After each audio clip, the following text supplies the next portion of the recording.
Hello, Scorpio. So this is going to be your September monthly love reading. So I'm going to tune into the overall love energies, tune into your energy, your connections energy, and take a teensy peek at the connection or the potential future of the connection. So if that's something you're interested in, please do keep on watching. Once again, as always, take what resonates, leave the rest. Always trust your intuition, your inner compass. All right, so just pulling some razzle dazzle.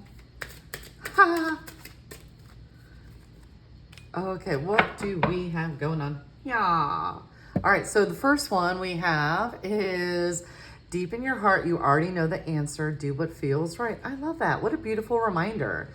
Then we have playfulness. Here for you. To recapture romance, allow your inner youthful spirit of fun to shine. I love that. And then heart-to-heart conversations. So it says, honestly discuss your feelings with each other. I love that. I absolutely adore all of that. And it's so funny because I think one of the other water signs had something about playfulness too. So it looks like playfulness is a theme du jour for the water signs this month. All right. Well, it wouldn't be du jour then, right? Love that. And I was going to say that I don't care how long you've been in a relationship. I don't care how long you've known each other. Continue to date. Date until the day you decide to exit the planet. Seriously.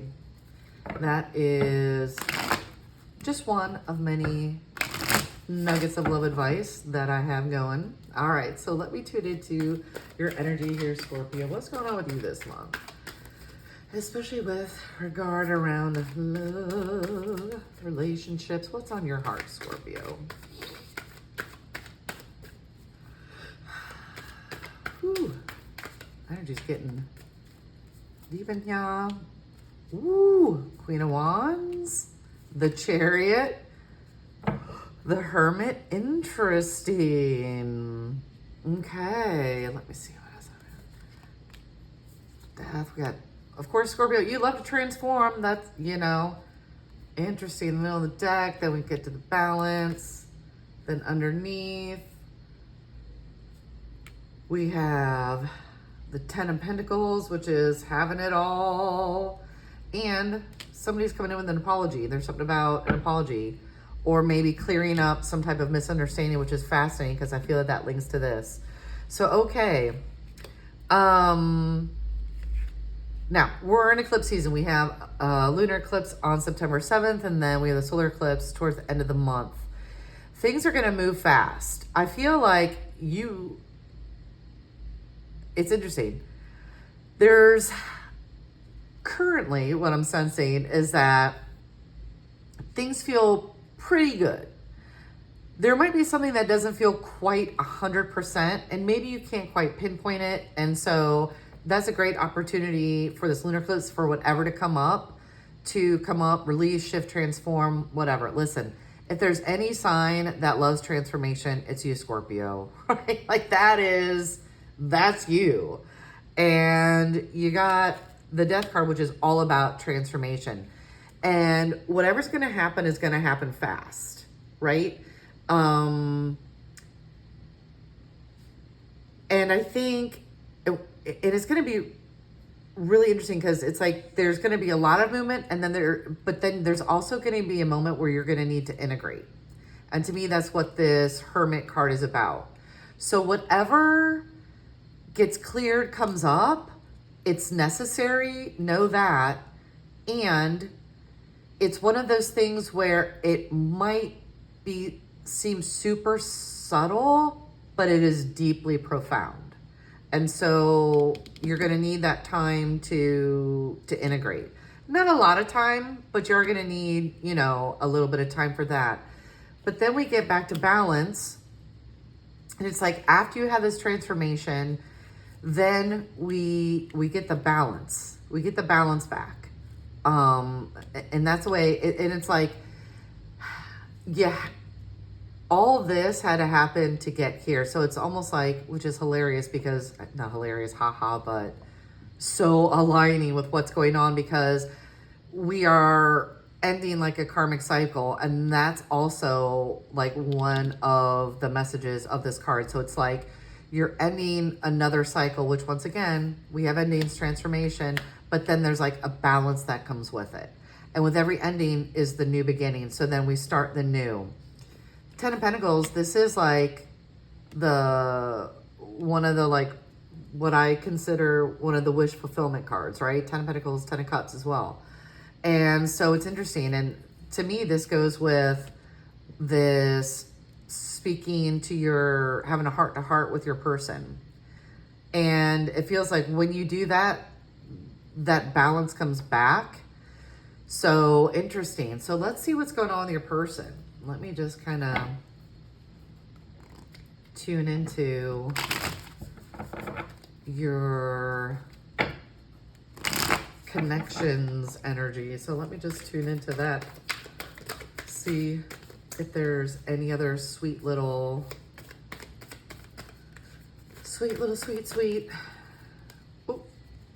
okay, so we got, interesting, the the Five of Swords, the Six of Pentacles, interesting. So yeah, they want balance. They want balance too. The Nine of Swords. So they very much want this conversation as well. There has definitely been a challenge, and I feel like this might be something personal with them, but of course, because everything is connected, that's then going to affect their relationship if they're not sharing or if they're not devoting the time or the energy into the relationship, into the connection. But they know they need balance and they want that. And they definitely want to have this conversation. So let me just take a looky-loo. Interesting. So they definitely want to pause too. Interesting. So they have been feeling really, and now perspective is everything. They feel like maybe you've been ignoring them, but maybe you've been reacting to their lack of perhaps communication, or what the word investment keeps coming to, an investment in the connection. And things ebb and flow. And that's one thing that I think people forget in partnerships is things ebb and flow. And there are times where, because of different factors, whether family, work, obligations, children, this or the other, one partner may seem and or feel like and or yes, actually be putting more effort, concentration on the partnership than the other person. If you don't express that and don't try to find that balance, yes, it absolutely can cause disharmony. For sure, no ifs, ands, or buts. It can then build resentment. Then you can get into the passive aggressive, battle and and it spirals out. Gabagoo, this isn't anything, new. I don't know why I said gabagoo. You're welcome, everybody. All right. But the most important thing to remember is that they do want balance. They do want this heart-to-heart conversation as much as you do. So, because then we have the Fool underneath. So it's almost like clean slate, new beginning. Okay, this is where I fell short. This is where you fell short. And obviously, don't necessarily use that verbiage. Be like, you know what? This is where I can do better. What are your thoughts? How would you like to proceed, or what is appropriate for you, or what are you able to give at this time, just so that I know. Does that make sense? So instead of you second guessing or you doubting or having your own, we'll say, parts that might still linger, get triggered, and then they get triggered, right? So just have that conversation. You both want it, then go do something fun together, play. Even if you go to the park to have the conversation or have a picnic in the living room. Like, listen, whatever it is, keep it light. Like, whenever I work with clients and they're like, you know, I have one that's like, oh my gosh, how should I say this? Or what should I do for this? It's like, okay, first of all, don't ever say, we need to talk, because that immediately shuts the other person down, right? And do something like where there's movement, or like, yeah, where there's a picnic, where it's a more lighthearted, where you're relaxed. And then once again, you want to use like I statements, like, I see where I maybe haven't been my best self this past month, these past couple of weeks, like whatever it may be, and then go from there. So I'm guessing somebody needed to hear that, because it all just came out and I'm really hot, and that means that I'm channeling something. So hopefully take what you need from that, even if it's just one line that is going to help move your relationship forward. I'm humbled to have channeled that for you. All right, so now let me just take a peek at the potential of this connection in September.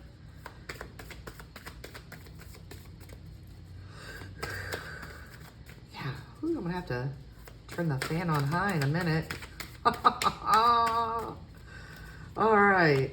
All right, so we have some angles, which is arrest. Then we have the Emperor. I love that. And then we have the Empress. Oh my goodness. Yes, yes, yes, Scorpio. Have this conversation, because we have what I consider, we have Aries and Mars, divine masculine, divine feminine, the cosmic lovers. So it's like, we put a pause, we have this conversation, and you can now work from your best selves. And sometimes, once again, I know this is a common, we'll say, occurrence in relationships, is that, especially if you've been together a certain amount of time, you think, oh, well, they should know. No, cancel, clear, delete. They do not. They're not mind readers. So we need to use our words to express how we feel when we're in a neutral space, right? Not out of like frustration, irritation, when you might say something that you can't retract, right? But yes, yes, yes. So having this conversation is, I feel, not only necessary to your connection, but really going to deepen it. Like, this connection is a whole other level. Like, this is the connection that, listen, movies don't even come close to. So yeah. Okay. So wow. There's some spicy mixed spicy energies. All right. So now I'm just going to pull some angel cards. Angel card numbers for any last little nuggets of insight, advice, etc. So, what will support your highest good, greatest happiness, especially with regard to this conversation?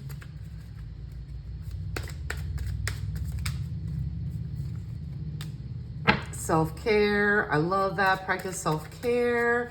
Ensure you're getting enough rest. Engage in activities that bring joy into your life. And you know what goes with that? Play. If you guessed I was going to say that, you're welcome and thank you. So, okay. And growth. Yeah, you know what? Growth is definitely going to happen in this connection for both of you individually and then for the relationship. And I think what maybe not all people touch on, and that's fine. I am here to share that each person has their own frequency, their own vibration, their own energy, and each connection does too. And that's why each connection is unique, because the two people together then create this magical, it has its own energy, and that grows too. So as both of you grow, it informs the relationship and the relationship grows. I absolutely love that. So I hope you enjoyed this. Give it a thumbs up, click subscribe, hit that notification bell Share with your friends. Help spread the love vibes around the world. Thank you so much for watching, truly. It's been a pleasure to read for you for this month.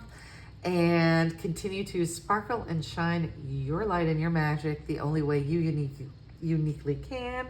And until next time, more love vibes to come. Ciao.